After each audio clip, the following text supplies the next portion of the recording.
ఓం నమ శివాయ. నా పేరు పాండురంగారావు. రుద్రాక్షలు వేదగణితము. 11 ముఖాలు రుద్రాక్ష, ఏకాదశముఖి, ఏకాదశ రుద్రస్వరూపము. ఇది హనుమాన్ స్వరూపము కూడా. ఏకాదశ రుద్రస్వరూపము అంటే ఓం నమో అస్తు భగవాన్ విశ్వేశ్వరాయ మహాదేవాయ త్రయంబకాయ త్రిపురాంతకాయ త్రికాగ్ని కాలాయ కాలాగ్ని రుద్రాయ నీలకంఠాయ మృత్యుంజయాయ సర్వేశ్వరాయ సదాశివాయ శ్రీమన్ మహాదేవాయ నమః.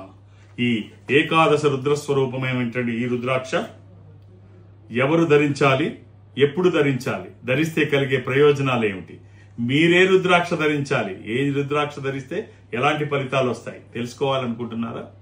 నన్ను డైరెక్ట్ గా కలవాలనుకుంటే ఈ నెంబర్తో సంప్రదించండి. వేద గణితం శ్రీ పాండురంగారావు గారు డేట్ ఆఫ్ బర్త్ చెప్పంగానే ఆ చక్రం వేయటం కానీ అది కానీ కొన్ని సెకండ్స్లో జరిగిపోయేటువంటి ఓ ప్రక్రియ.